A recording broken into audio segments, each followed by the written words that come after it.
आप सभी का आपके अपने YouTube channel maths by HL sir पर स्वागत है। हम आज क्लास 12th का मैथमेटिक्स का चैप्टर नंबर 9 इंटीग्रेशन मतलब समाकलन पढ़ेंगे। हिंदी एंड इंग्लिश मीडियम दोनों ही विद्यार्थी बहुत ध्यान से समझें इस बात को कि सबसे पहले मैंने यहाँ पर जो काम में आने वाले फॉर्मूले हैं वो यहाँ लिख दिए। उसके बाद में मैं इसके बारे में बेसिक जानकारी दूंगा और फिर क्वेश्चन हम स्टार्ट करेंगे। तो सबसे पहले ये देख लो 16 क्वेश्चंस जो इसके काम में आने वाले वो मैंने लिख दिए हैं। इसके आगे और अगले पार्ट में मैं क्वेश्चन पूरे कंप्लीटली फॉर्मूले लिख करके मैं आपको आगे बताता हूँ किसकी क्वेश्चन करवाऊंगा। तो बेटा एक बार इसका स्क्रीनशॉट ले लें।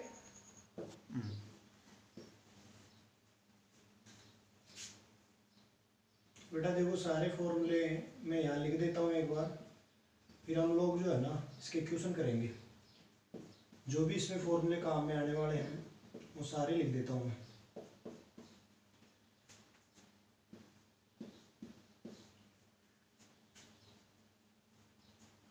अभी देखो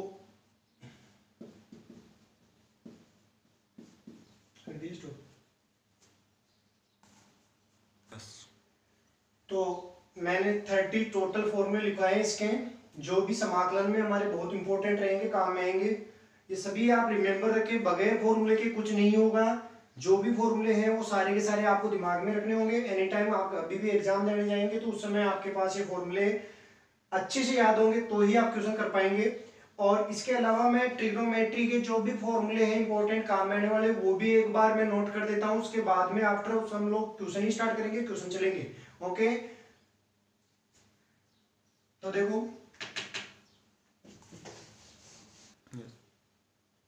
फॉर्मूले ये कंप्लीट लिखवाया मैंने, आगे और देख लेते हैं बेटा जो भी फॉर्मूले बचे हुए हैं। sin 3x का फॉर्मूला लिख लेता हूं मैं, 3 sin x minus 4 sin cube x, b cos 3x का फॉर्मूला लिख देता हूं मैं, और cos cube x minus 3 cos x। हम लिख लेते हैं tan 3x का फॉर्मूला, 3 tan x माइनस का tan cube x upon 1 minus 3 tan square x। Okay तो मैंने जो ये फॉर्मूले बताए, तो जो ये अपने फॉर्मूले सारे के सारे काम में आने वाले हैं, tan 2x के, sin 2x के, 3x के जो भी एंगल वाले हैं सारे फॉर्मूले आपके काफी इंपॉर्टेंट रहेंगे, ये काम में आएंगे। तो इनका एक बार स्क्रीनशॉट ले लें या याद रखें, सभी के पास वैसे लिखे हुए होते हैं, कोई दिक्कत नहीं आती है। अब मैं क्वेश्चन स्टार्ट करने वाला हूँ तो सभी स्टूडेंट थोड़ा सा ध्यान से इस वीडियो को पूरा, इसको आपको काफी इंपॉर्टेंट क्वेश्चन करवाऊंगा। बेटा हम क्वेश्चन स्टार्ट कर रहे हैं, एक छोटा सा बेसिक सा क्वेश्चन है। मैं क्वेश्चन से पहले आपको ये बता देता हूँ, वेरिएबल जो चर राशि होती है उसका पता कैसे लगाएंगे, क्योंकि वेरिएबल के रेस्पेक्ट में ही इंटीग्रेशन होगा। समाकलन चर का पता लगाने के बाद में हो पाता है। यहाँ पर जो डी के साथ में जो आता है ना, वही राशि वही वैल्यू जो है इस फंक्शन में होती है ना, उसी को आप वेरिएबल मानने हैं। बाकी के उसके अलावा जैसे x के अलावा a b कुछ भी अगर आपको दिखेगा k तो वो कांस्टेंट होगा, और कांस्टेंट को आप बाहर ले सकते हैं, इस बात का ध्यान रखना।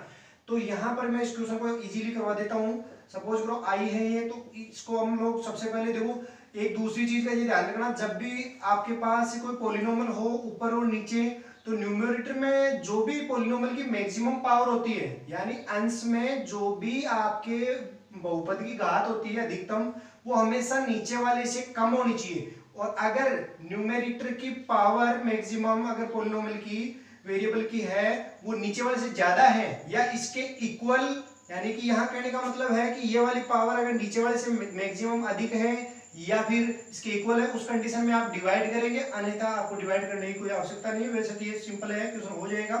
क्या करना है आपको, दोनों में अलग अलग से डिवाइड करना है। एक्स स्क्वायर का भाग एक्स क्यूब में लगा दें आप, एक्स क्यूब को डिवाइड करेंगे तो एक्स आ जाएगा, माइनस का 1 अपॉन एक्स स्क्वायर हो जाएगा, और उसके बाद में आप डॉट dx लिखेंगे। और सिंपल सी बात है, x डॉट dx माइनस, मैं इसको क्या लिख सकता हूँ, dx एक बार इसके साथ में आ जाएगा, दोबारा इंटीग्रेशन करेंगे x की पावर -2, इसके साथ में भी इंटीग्रेशन का साइन लगाए डॉट dx। मैंने x स्क्वायर को ऊपर ले जाके लिखा है x की पावर -2।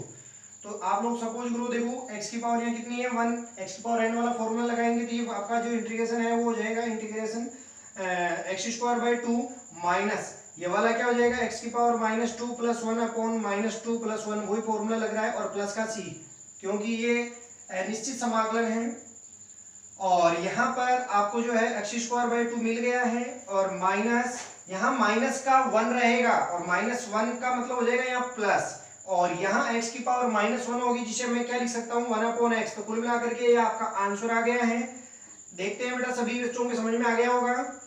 मैं एक इसी टाइप का एक और क्वेश्चन दे देता हूँ आपको। क्वेश्चन नंबर 2 देखिएगा, बहुत इजी है, लेकिन आपको दिमाग से करना है। ये देखिएगा क्वेश्चन क्या है, a⁴x.dA। देखिएगा आप लोग सबसे पहले क्या कहेंगे कि ये तो फॉर्मूला a⁴x वाला। बेटा ध्यान रखना है, यहाँ पर वेरिएबल जो चर राशि है वो a है, यानी a चर राशि है, x अचर राशि है, ये वाली ये कांस्टेंट है। तो ध्यान से देखना, x⁴n.dx ये वाला फॉर्मूला लगेगा यहाँ पर, बिकॉज जो वेरिएबल होता है उसके पावर अगर अचर है, कांस्टेंट है, वेरिएबल की पावर अगर कांस्टेंट है, तो ध्यान से आपको यही फॉर्मूला अप्लाई करना है। वो अगर यहाँ dx होता, a⁴x होता और dx होता, तो आप फॉर्मूला अप्लाई कर देते। तो यहाँ पर यही थोड़ा सा ध्यान रखना है, ये a का मतलब है यहाँ a कांस्टेंट नहीं है, वेरिएबल है, x कांस्टेंट है। तो देखें इसका फॉर्मूला क्या हो जाएगा, a⁴x + 1, नीचे क्या आ जाएगा x + 1 + c। ये आपका आंसर रेडी है। ठीक है। नंबर 3 एक और क्वेश्चन करवा देता हूं मैं आपको। सपोज करो i = a⁴2 log, पावर में ही है ये ax.dx। तो इस क्वेश्चन को करने के लिए हम लोग क्या करेंगे बेटा, सबसे पहले ध्यान से देखो, a की पावर, ये जो 2 आगे आ रहा है ना, उसको हम x की पावर में भेज देंगे, तो log a⁴x² हो जाएगा और .dx।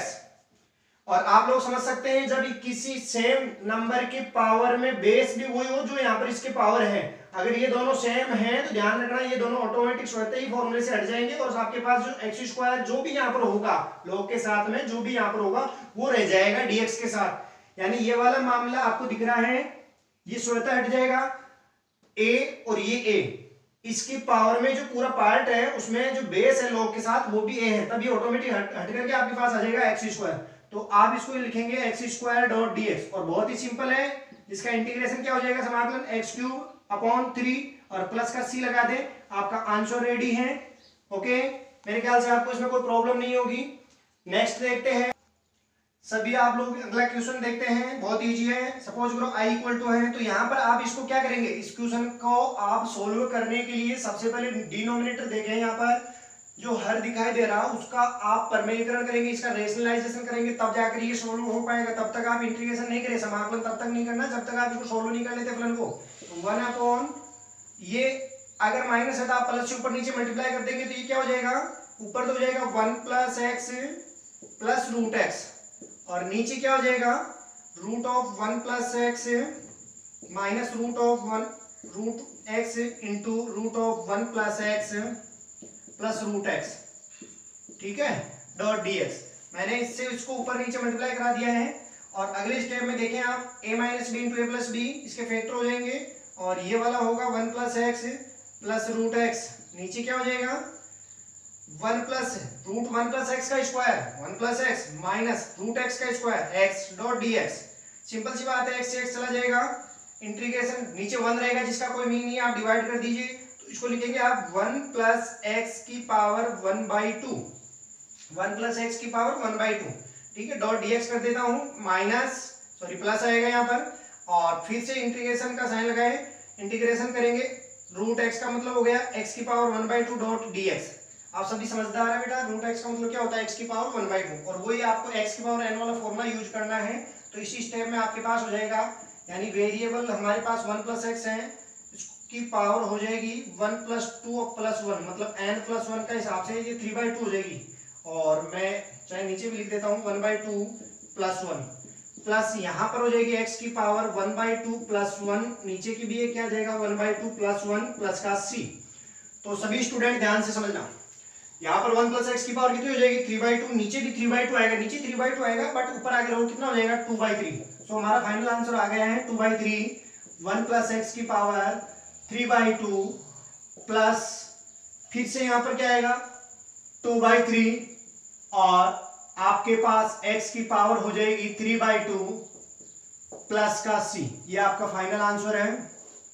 ओके, सबके समझ में आ गया बेटा। अगला क्वेश्चन कर रहे हैं cos square x upon 1 plus sine x dot dx। ये 9.1 एक्सरसाइज से क्वेश्चन करवा रहा हूं मैं आपको, बहुत सिंपल क्वेश्चन है, आप आराम से कर सकते हैं सभी स्टूडेंट।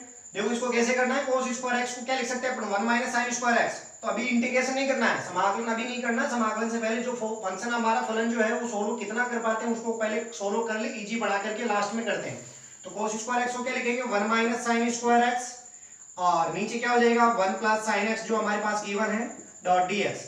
और बहुत ही सिंपल मेथड से इसको हम दो फैक्टर करें तो इसके क्या हो जाएंगे 1 minus sine x into 1 plus sine x। अब आप सभी बच्चे समझ गए होंगे कि नीचे वाला 1 प्लस साइन x आपके कैंसिल हो रहा है, ये वाला फैक्टर, और जो बचेगा उसका इजी से क्या हो जाएगा, इंटीग्रेशन हो जाएगा।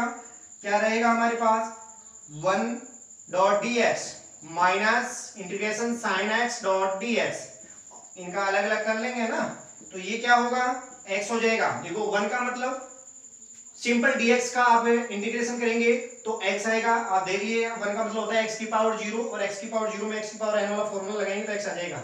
माइनस साइन x का क्या होता है, माइनस कोस x होता है, तो माइनस माइनस यहाँ हो जाएगा कोस x प्लस का, और प्लस का c। फाइनल आपका इसका भी आंसर आ गया है। मैं उम्मीद करता हूँ सभी स्टूडेंट्स के समझ में आ रहा होगा। इसको लाइक शेयर एंड जो भी आपको प्रॉब्लम हो तो कमेंट करके भी बताना है, और सब्सक्राइब करना ना भूलें। सभी स्टूडेंट प्लीज सभी स्टूडेंट ध्यान से देखें। अब की बार मैं क्वेश्चन करवा रहा हूं, रूट है 1 minus sine x dot dx, root में 1 minus sine x dot dx। तो बेटा इसको मैं ट्रिग्नोमेट्रिक फॉर्मूले से पहले इसको सोल्व करूंगा, डायरेक्ट कोई आपको यहाँ पर फॉर्मूला नहीं है जिसका सीधा समाकलन कर सको आप। तो सबसे पहले इसको मैं क्या करता हूँ, 1 को जो है हम लिख लेते हैं साइन स्क्वायर। देखो साइन एक्स है, x को साइन एक्स का फॉर्मूला साइन 2x का जो फॉर्मूला होता है 2 साइन एक्स cos x होता है, यानी 2x का हाफ एंगल फॉर्मूला। तो इसमें अगर इसको लगाएंगे तो ये 2 साइन एक्स बटा 2 इंटू कोस एक्स बाई 2 ये आपके पास आएगा। और वहां पर जो एंगल आ रहा है, जो कोण आ रहा है इनका x बटा 2 आ रहा है, तो वो भी यही है, यहाँ पर भी वही लेंगे आप x बटा 2 प्लस का कोस स्क्वायर x बटा 2। सबके समझ में आ रहा है, sine square x by 2 plus cos square x by 2, वो 1 को हम लिख सकते हैं, ये फॉर्मूला होता है। फिर माइनस का, इसका फॉर्मूला ओपन करेंगे 2 sine x by 2 into cos x by 2।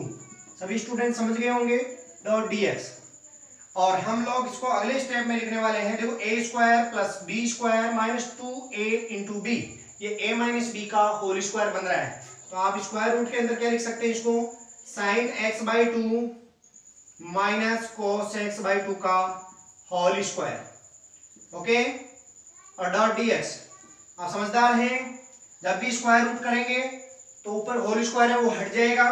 और यहां पर मैं प्लस और माइनस का साइन इसलिए लगा रहा हूं क्योंकि जैसे हम 4 का स्क्वायर रूट करते हैं प्लस माइनस 2 लिख लेते हैं, यहां पर इसलिए लगा रहा हूं क्योंकि इसको हम cos x by 2 minus sin x by 2 भी लिख सकते हैं। cos x by 2 minus sin x by 2 का भी यही होगा, तो हम प्लस माइनस इसी लगा रहे हैं। और जो आपके पास अंदर है sin x by 2 minus cos x by 2 dot dx आपके पास है। फाइनल आंसर जो आने से पहले आपको एक काम करना होगा, ये जो एंगल आ रहा है ना x बाई 2, इसको आपको प्रतिस्थापित करना होगा, सब्स्टिट्यूट मेथड। इसमें प्रतिस्थापन विधि आती है 9.2 एक्सरसाइज में। सब्स्टिट्यूट मेथड जो है उसके द्वारा, मतलब जब भी हमारा फॉर्मूले के ऊपर आधारित नहीं होता है, जैसे साइन एक्स बाई 2 का फॉर्मूला नहीं लिखवाया मैंने, किसका लिखवाया था, साइन एक्स का, तो यहाँ पर एक्स बाई 2 जैसे कोई डिफरेंट दिखता है उसको हम टी में यहाँ पर मान लेते हैं। सपोज करो यहाँ पर लेट माना x बाई 2 एंगल जो है उसको t मान लिया, तो सो मैं इसका अगर डेरिवेटिव अवकलन करेंगे तो dx 1 बाई 2, x का तो हो जाएगा 1 और 1 बाई 2 ये है ही, और इक्वल टू हो जाएगा dt। तो मैं यहाँ पर बात करूं dx की, तो dx इक्वल टू क्या आ जाएगा 2 dt। ये सब्स्टिट्यूट मेथड है, ठीक है। अब आप लोग यहाँ पर ध्यान दें कि अगर मैं यहां प्लस माइनस का साइन लगा के इसको लिखूंगा sine t minus cos t, और बाहर dx की जगह क्या आएगा 2 dt। ध्यान से देखिएगा बेटा, 2 सबके है बस बाहर है तो कांस्टेंट है, बाहर आ जाएगा, प्लस माइनस का 2 हो जाएगा। और आपके साइन t का जो आपके पास है समाकलन इंटीग्रेशन होता है वो क्या होता है, माइनस का cos t। तो मैं ये भी कर देता हूं साथ में, और माइनस cos t का क्या हो जाएगा, माइनस का sine t। Okay, dot dt, sorry dt तो हो गया कंप्लीट, प्लस c कर लेते हैं। तो ये आई आ गया आपके पास। और फाइनल आप जो है इसको माइनस का साइन कॉमन लेंगे तो प्लस का माइनस, तो वही बात है कि आप प्लस माइनस या माइनस प्लस कुछ भी लिख दें, माइनस प्लस भी लिख सकते हैं आप चाहे तो, माइनस प्लस एक ही बात है। 2 इंटू कॉस टी की वैल्यू वापस रख दीजिएगा तो आपके पास हो जाएगी x/2 माइनस साइन x/2। यहां नहीं दिखाई दे रहा हो तो मैं उधर ऊपर लिख देता हूं इसको, देखिएगा i इक्वल टू आ जाएगा माइनस प्लस लिख दो, चाहे प्लस माइनस बात एक ही है, अंदर क्या आ जाएगा cos x/2 minus sine x/2, sorry plus x/2, क्योंकि माइनस का साइन तो हमने कॉमन ले लिया ना दोनों से, तो प्लस हो जाएगा अंदर, और प्लस का c। ये हमारा फाइनल आंसर है। सारे जो क्वेश्चन है बहुत अच्छे हैं। हाँ तो बेटा देखो, क्वेश्चन नंबर 7 करने से पहले मैं आपको एक बार बता देता हूं कि हम प्रतिस्थापन विधि जो अभी हमने किया है सब्स्टिट्यूट मेथड, उसकी जरूरत पड़ेगी अब, क्योंकि कई बार हम ऐसे फंक्शन होते हैं जिसमें कुछ टॉपिक्स, कुछ पार्ट को हमको कुछ मानना पड़ता है, उसके बाद में वो मानक रूप में स्टैंडर्ड फॉर्म में जो फॉर्मूले होते हैं उस रूप में हमारे को बदलता हुआ दिखाई देता है। इसलिए इस बात का ध्यान रखना, हम लोग इंटीग्रेशन में हम लोग जो समाकलन में जो फॉर्मूले पढ़ेंगे उसके बाद में हम लोग जो ये पार्ट पढ़ते हैं कि एक तो सादा मेथड है कि फॉर्मूले के अकॉर्डिंग ही हो जाता है, एक कुछ मान करके यानी सब्स्टिट्यूट करने के बाद में सिंपल फॉर्मूलों के द्वारा होता है। तो इसमें ध्यान रखना है कि प्रतिस्थापन विधि आती है, सब्स्टिट्यूट मेथड, ठीक है। और उसके बाद में आता है आपके पास आंशिक भिन्न वियोजन, पार्शियल डिफरेंशियल, पार्शियल जो मेथड है उसके द्वारा भी आप कर सकते हैं, और लास्ट मेथड जो है आपके पास आता है खंडशः समाकलन, ठीक है। तो वो हम बाद में पढ़ेंगे, लेकिन अभी आपको मैं ये बता देता हूं सब्स्टिट्यूट मेथड, प्रतिस्थापन विधि, इसके द्वारा एक आध क्वेश्चन और करवा देता हूं, बाकी का मैं नेक्स्ट पार्ट में करवाऊंगा, ठीक है। तो ध्यान से देखो बेटा, क्वेश्चन नंबर 7 में आपको एक क्वेश्चन है, बहुत ही अच्छा क्वेश्चन है, i equal to 10 cube 2x into sec 2x dot dx, 10 cube 2x dot sec 2x dot dx। समझ में आने वाला क्वेश्चन है, बहुत इजी है, लेकिन आपको करना है। एक बार सोचो कैसे होगा ये क्वेश्चन बेटा, बहुत अच्छा क्वेश्चन है, ये बोर्ड में आया हुआ है, ध्यान से देखना। 10 क्यूब 2x, इसके हम दो टुकड़े करने वाले हैं, 10 स्क्वायर 2x इंटू 10 2x, ठीक है।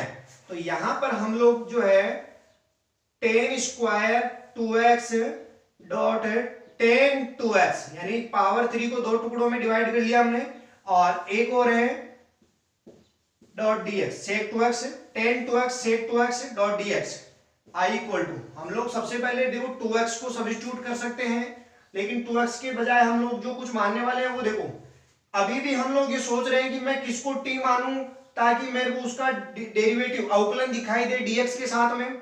तो समझ में नहीं, मैं 10 2x को सपोज करो 10 2x को t मान लिया, लेकिन 10 का जो अवकलन होता है डेरिवेटिव 10 इंटू सेक तो नहीं होता है ना।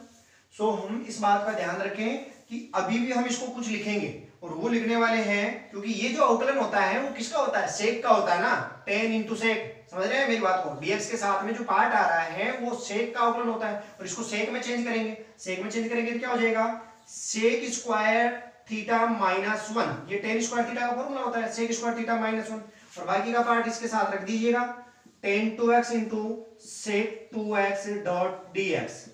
अब हमारा क्वेश्चन जो है, हमें लग रहा है कि हम सेक 2x को अगर t मान ले तो ये क्वेश्चन हो जाएगा। तो देखो let sec 2x equal to t, so sec 2x का जो डेरिवेटिव है अवकलन करना होता है यहाँ पर, तो वो कितना हो जाएगा, सेक 2x डॉट 10 2x, यही होता है, और डॉट यहां पर आपको देखना होगा कि सेक थीटा का होता है sec theta into 10 theta, but theta खुद कितना है 2x है, जो 2x का डेरिवेटिव क्या होगा वो भी मल्टीप्लाई में लिखना होगा, 2x का क्या हो जाएगा 2, और डॉट dx इक्वल टू हो जाएगा dt। समझ रहे हैं मेरी बात को। सो फाइनली हम लोग ये कह सकते हैं कि sec 10 2x dot sec 2x dot dx equal to 1/2 dt। Okay, ये जो 2 मल्टीप्लाई में है वो डिवाइड में चला जाएगा, तो ये वाला पार्ट जो आपको दिख रहा है ना, ये वाला वो वाला पार्ट यहाँ पर है, यानी इसको हटा के हमको यहाँ तो डालना है 1/2 dt, और यहाँ पर क्या सब्स्टिट्यूट करना है t, भाई यहाँ पर क्या डालना है t, तो ये हो जाएगा t स्क्वायर माइनस 1। देन आप लोग देखें i इक्वल टू क्या आएगा हमारे पास 1/2, ये जो कांस्टेंट है यहाँ पर डालेंगे 1/2 dt लिखेंगे, वो तो 1/2 तो बाहर आ जाएगा, और इंटीग्रेशन में आ जाएगा हमारे पास T square minus 1 dot dt, और हम लोग बहुत ही इजी से हम इसको कर सकते हैं, टी क्यूब अपॉन 3 माइनस 1 का हो जाएगा टी, बॉक्स में बंद कर लें, प्लस का सी, और आप लोग वापस टी की वैल्यू डाल दें। यहाँ पर टी किसको माना था, सेक 2x को, तो हमारा जो फाइनल आंसर है आई इक्वल टू आ जाएगा 1/2, अंदर क्या है टी क्यूब, मतलब क्या हो जाएगा 1/3 sec cube 2x minus T, T का मतलब क्या हो जाएगा सेक 2x, और प्लस का सी। मैं उम्मीद करता हूं सभी स्टूडेंट्स को समझ में आ रहे हैं ये क्वेश्चन। और मैं आपको एक बात बताना चाहता हूं, आज का मैं इतना ही रखूंगा और इसका अगला पार्ट मैं जल्द ही डाल दूंगा। और इसमें थोड़ा सा ये ध्यान रखिए, जो मैं क्वेश्चन करवा रहा हूं इसके अलावा भी आपकी बहुत सारे क्वेश्चन है जो आपकी प्रॉब्लम हो सकते हैं, तो कमेंट बॉक्स में जरूर उनको डालें। और इससे रिलेटेड आपकी जो भी कोई समस्या है एग्जाम के, कोई पुराने एग्जाम के क्वेश्चन से, जहां कहीं भी आपको प्रॉब्लम हो वो जरूर बताएं। और मैं उम्मीद करता हूं सबकी समझ में आ गया होगा। इसका अगला पार्ट जो है मैं जस्ट अभी कुछ दिनों में डाल दूंगा, कल तक। और सभी लोगों का धन्यवाद।